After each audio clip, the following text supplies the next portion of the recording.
है खुरपी का बुखार। एक बार शेख चिल्ली जब 12 वर्ष के थे तो वो बहुत आलसी थे, वो काम नहीं करते थे। एक दिन वो अपने अब्बू जान के साथ खेत में काम करने गए। तब उस समय बहुत गर्मी का मौसम था और बहुत तपती धूप रहती थी। वह जब खेत से घर लौटे काम करके, तब उन्हें याद आया कि खुरपी तो खेत में ही छूट गई है। फिर वे खुरपी को लेने खेत में गए। जब उन्होंने खुरपी को छुआ तो वह खुरपी बहुत गर्म थी। उन्होंने सोचा कि खुरपी को बुखार आ गया है। वह हकीम के पास गए और हकीम से बोला कि हकीम जी देखिए, मेरी खुरपी को तो बुखार आ गया है।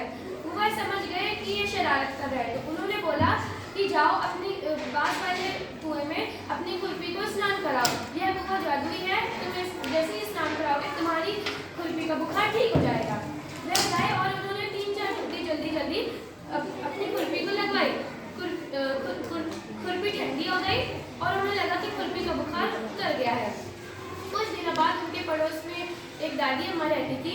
उनकी तबीयत बहुत ज़्यादा खराब थी, ऐसा लग वह मरने की अवस्था में आ गई थी। उनके परिवार वाले बहुत चिंतित थे। बुढ़िया बिल्कुल भी चलने की हालत में नहीं थी।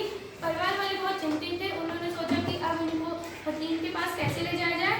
शेख चिल्ली वहाँ पे पहुँचे और उन्होंने बोला कि इन दादी को कुएं में डुबकी लगवाई जाए, जिससे इनका बुखार ठीक हो जाएगा। यह तरकीब हमें हकीम साहब ने बताई है।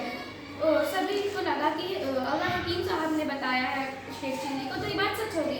वह मरिया गुड़िया को लेके गए कुएं में और जल्दी 3-4 बार डुबकी लगाई और उनका बुखार ठीक हो गया। जब उन्होंने देखा कि उनके शरीर तो ठंडा हो गया है, तो शेख चिल्ली ने बोला कि देखा मेरा कमाल, ये तो इनका बुखार तो ठीक हो गया है। तब बड़े घर वाले ने कहा, अरे बेवकूफ शेख चिल्ली, तूने दादी को मरवा डाला।